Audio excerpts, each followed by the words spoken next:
Good evening সবাইকে। আবারও the Times of লিজার চ্যানেলে সবাইকে স্বাগত জানাই। আজ আবারও সন্ধেবেলায় একটি ব্লগ নিয়ে চলে এলাম। আমার আগের ব্লগে যাও তোমাদের সাথে আমি শেয়ার করেছি, তাতে সারাদিন আমি কি করে থাকি তা আমি তোমাদেরকে জানিয়েছি।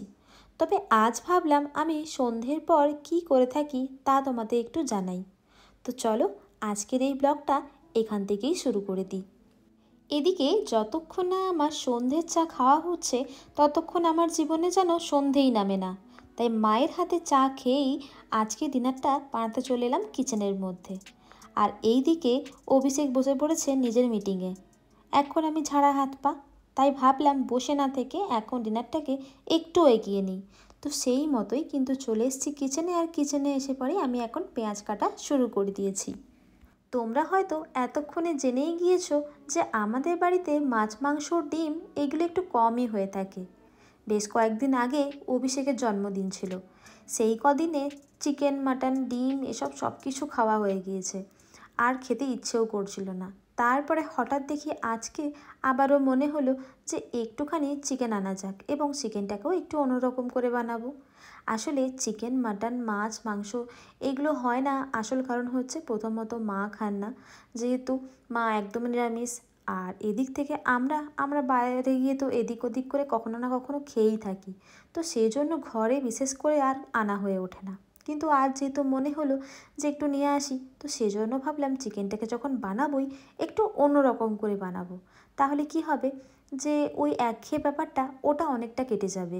সেই জন্য দেখো পেঁয়াজটাকেও নিয়ে নিয়েছি এবং পেঁয়াজটাকেও একটুখানি কুচিয়ে নিয়েছি। তো বাকি যেটা আছে সেটাকেও আমি কিন্তু কুচিয়ে নিচ্ছি। আর তোমরা লক্ষ্য করে দেখবে যে পেঁয়াজের সাদা অংশটা আছে ওটাকে কিন্তু আমি কেটে বাদ দিয়ে দিয়েছি। ছোটোবেলায় শুনেছিলাম যে এই পেঁয়াজের এই অংশটা একদমই খেতে নেই, কিন্তু কেন খেতে নেই সেটা কিন্তু আমি জানি না। তোমরা যদি কেউ জেনে থাকো তাহলে কিন্তু অবশ্যই আমাকে জানিও এই পেঁয়াজের এই সাদা অংশটা কেন খেতে নেই। যাই হোক, কথা বলতে বলতে কিন্তু আমার পেঁয়াজটা কোচানো হয়ে গেছে। এবার হাতে করে একটু এরকম করে এই যে পেঁয়াজের স্লাইসগুলো আছে সেগুলোকে কিন্তু একটুখানি আমি খুলে নেব। এতে কী হবে, পুরোটাই কিন্তু আস্তে আস্তে করে খুলে যাচ্ছে।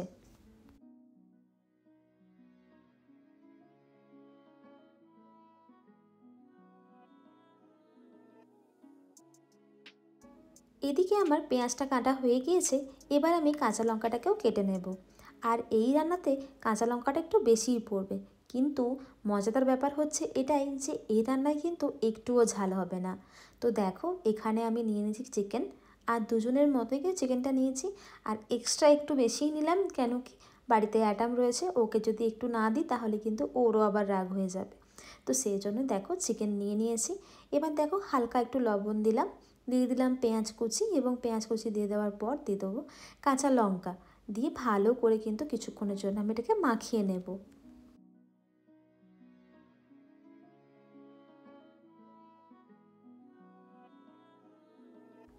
এবার এই চিকেনটার মধ্যেই দিয়ে দিলাম আদা রসুনের পেস্ট, আর তার সাথে দিয়ে দেবো কিন্তু একটুখানি কাঁচা লঙ্কা বাটা, আর এর সাথেই দিয়ে দেবো হলুদের গুঁড়ো, দিয়ে ভালো করে পুরো ব্যাপারটাকে একটু মাখিয়ে নেব। চিকেনটা যদি এইভাবে মাখিয়ে নিই তাহলে কিন্তু আলাদা করে আর কোনো রকম মশলা দিতে হবে না। নর্মালি যেভাবে আমরা তেলের মধ্যে ছেড়ে দেবো তাহলেই কিন্তু মশলাটা বা চিকেনটা একদম পুরোপুরি মাখিয়ে এটা খুব সুন্দর কষানো ব্যাপার চলে আসবে। তো দেখো আস্তে আস্তে করে মাখিয়ে নিচ্ছি পুরো চিকেনটাকে। তারপর কিন্তু যখন মাখানো হয়ে যাবে তখন একটুখানি রিফাইন্ড অয়েল দিয়ে আরও একবার মাখিয়ে নেব। তারপর আধা ঘন্টার জন্য ছেড়ে দেবো, তাহলেই কিন্তু চিকেনটা খুব সুন্দর যখন আমরা কষাবো তখন তাড়াতাড়ি করে নরম হয়ে যাবে।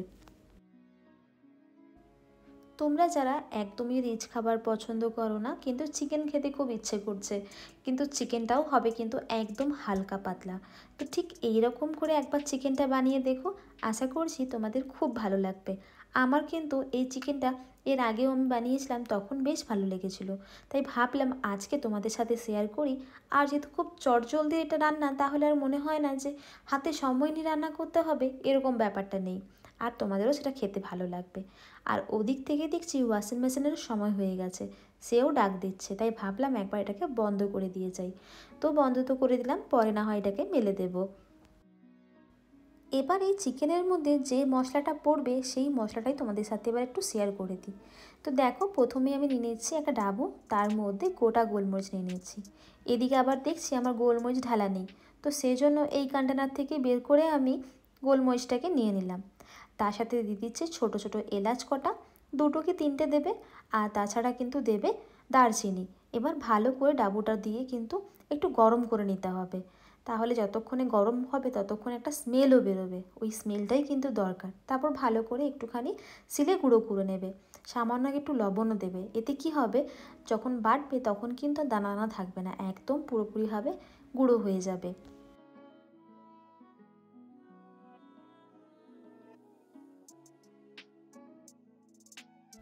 এদিকে রান্না করছি আমি, কিন্তু মন আমার পড়ে রয়েছে অন্যদিকে। এই বুঝি কলিং বেল বেজে উঠল। আসলে চা খেয়েছি অনেকক্ষণ হলো।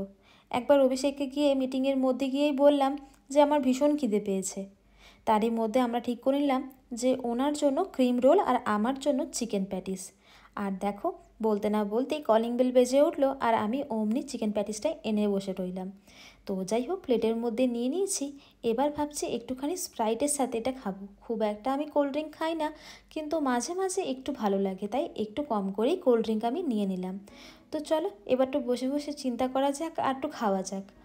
আসলে আমি চিন্তার কথা এই জন্যই বললাম, এতক্ষণ যে জিনিসটা নিয়ে আমি এখন পড়ে থাকতাম সেটা দিয়ে এখন আমার শ্যুট হচ্ছে, মানে আমার মোবাইলটা দিয়ে। আর এখন আমি যাও চিন্তা করব সেটা কিন্তু ভালোই করব, মানে পজিটিভ চিন্তা ভাবনা। আর আমি দেখেছি যদি খারাপ ভাবনা চিন্তা করি, যদি নেগেটিভ একটুখানিও মনের মধ্যে নিয়ে আসি, তাহলে কিন্তু সেই নেগেটিভটা আপনি আপ হয়ে যাবে। মানে সেটা যদি নাও হয়, নেগেটিভ কিছু না কিছু ঘটবে। তো সেই জন্য যখনই আমি একা সময় পাই বা ফাঁকা সময় পাই, যখন হাতে হয়তো মোবাইলটা থাকলো না, সেই সময় যখন চিন্তা হয় তখন কিন্তু আমি পজিটিভ চিন্তা ভাবনাই করি। এতে আমার শরীরও ভালো থাকবে এবং মনও ভালো থাকবে। আর পজিটিভ পজিটিভ ভাবলে পজিটিভ জিনিসটাও কিন্তু আমাদের মধ্যে দিয়ে হবে। তো সেই জন্যই এই কথাগুলো তোমাদেরকে বলা।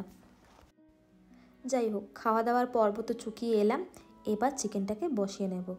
আসলে এদিকে দেখছি আমার আধা ঘন্টা সময় হয়েও গেছে, খেতে ঘুরতে এসব করতে করতে আমার আধা ঘন্টা পেরিয়ে গেল। আর এবার তোমাদেরকে বলি, দেখো চিকেনটার জন্য কিন্তু আমি পরিমাণ মতো অয়েল নিয়ে নিয়েছি। খুব যে বেশি নিয়েছি তা কিন্তু একদমই না, আবার খুব যে কম নিয়েছি তা কিন্তু একদমই না। আর এমনিতেও হালকা পাতলা একটু তেল দেওয়াই রয়েছে, তো সেই জন্য কম করেই আমি অয়েলটাকে ব্যবহার করলাম। যেদিন যেদিন সন্ধেবেলার দিকে অভিষেকের মিটিং পড়ে যায়, সেই দিনগুলিতে আমাকে এইভাবেই একা একা কাটাতে হয়। আমি যে বলবো খুব বেশি সন্ধেবেলায় ওর মিটিং পড়ে যায় তা কিন্তু একদমই নয়, আবার যে খুব কম পড়ে তাও কিন্তু একদমই নয়। আসলে এরকম সময় যখন ওর মিটিং পড়ে যায় তখন পুরোপুরি একদমই একা একা লাগে। সারা দিনটা যেরকম এদিক ওদিক কাজ করতে করতে সময় কিন্তু কেটে যায়, কিন্তু এই সময়টা ভীষণই একা একা লাগে। আসলে যখন আমি রান্না করি তখন মাঝে মাঝে একবার হলেও ও দেখা করে যায়।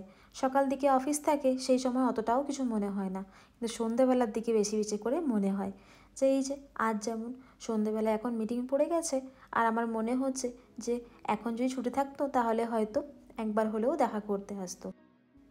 যাই হোক, কোনো ব্যাপার না।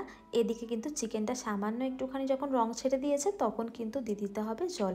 ভালো করে কিন্তু জল দিয়ে আরও একবার কষিয়ে ভালো করে ফুটিয়ে যখন দেখবো যে হ্যাঁ এবার মোটামুটি কষে গেছে চিকেনটা, ততক্ষণে কিন্তু আমাদেরকে একটা জিনিস দিতে হবে, সেটাও তোমাদেরকে আমি বলে দিচ্ছি। তো দেখো ঢাকা দিয়ে দিলাম। আর এদিকে দেখো আমি নিয়ে নিয়েছি কিন্তু ধনেপাতা।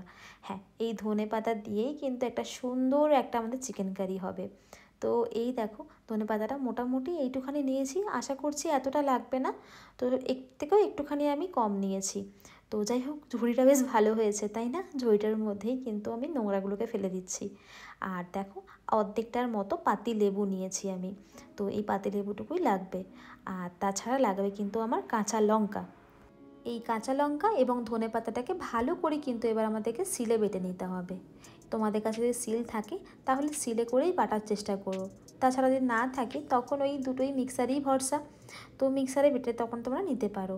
আর এদিকে দেখো চিকেনটা কিন্তু বেশ সুন্দর তেল ছেড়ে দিয়েছে, মোটামুটি কষেই গিয়েছে। এবার আমি কিন্তু দিয়ে দেবো ধনেপাতা এবং কাঁচা লঙ্কা বাটা। তো দিয়ে দেওয়ার পর ভালো করে আমাদেরকে মিক্স করে নিতে হবে। তো একটু সময় নিয়েই কিন্তু আমাদেরকে মিক্স করতে হবে, যতক্ষণ না তেল ছেড়ে উঠছে ততক্ষণ পর্যন্ত এটাকে আমাদেরকে মিক্স করে নিতে হবে। তো চলো ভালো করে mix and mix, mix and mix.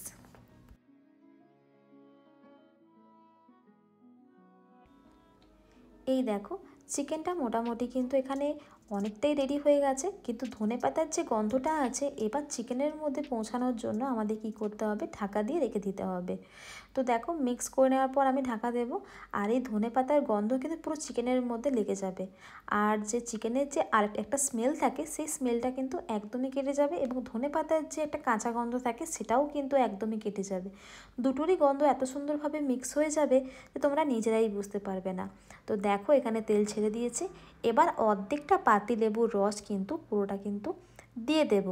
এতে কি হবে না, আমাদের যে সুন্দর একটা লেমন ফ্লেভার সেটা কিন্তু চলে আসবে এর মধ্যে। তো তোমরা চাইলে কিন্তু যদি গন্ধরাজ লেবু থাকে সেই গন্ধরাজ লেবুর যে খোসাটা হয় সেটা কিন্তু একটুখানি একটু গুঁড়ো গুঁড়ো করে কিন্তু দিতে পারো, এতে কিন্তু একটা আরও সুন্দর টেস্ট আসে। তো দেখো মোটামুটি এখানে হয়ে গেছে। আর আগে যে আমি মশলাটা তৈরি করে রেখেছিলাম, তোমাদেরকে প্রথমেই দেখিয়েছিলাম যে গোলমরিচের যে মশলাটা, সেটা এবার এর মধ্যে আমি দিয়ে দিচ্ছি। এবার কিন্তু তৈরি হয়ে গেছে আমাদের চিকেন। এবার যদি তোমরা আমাকে প্রশ্ন করো এই রেসিপির নাম কি, তাহলে সঠিকভাবে এই রেসিপির নাম আমি নিজেও বলতে পারবো না। আসলে এই রেসিপিটা আমি এখানেই শিখেছিলাম। আর এই ব্যাপারে যদি আমাকে কিছু বলতে হয় তাহলে আমি এটুখানেই বলবো, এখানে কিছু কিছু ছোট ছোট গ্রাম রয়েছে, সেখানকার গ্রামবাসীরা নিজেরাই সবজি উৎপাদন করে এবং এই দিয়েই কিন্তু এই চিকেনের রান্নাটাকে তৈরি করে ফেলে। তো এটাকে একটু ওনারা একটু অন্যরকম করে করেন। যেমন এখানে দিয়ে দেন পাতিলেবুর জায়গায় একটুখানি তেঁতুলের রস, তাছাড়া আর একটুখানি কারি পাতার ফোড়ন দিয়ে থাকেন। বাস এইটুখানি আলাদা রকম করে করে, আর খেতে কিন্তু দুর্দান্ত হয়। তো সেজন্যই আমি ভাবলাম একটুখানি আমি আমার মতো করে ট্রাই করি। তো এই হচ্ছে রেসিপি।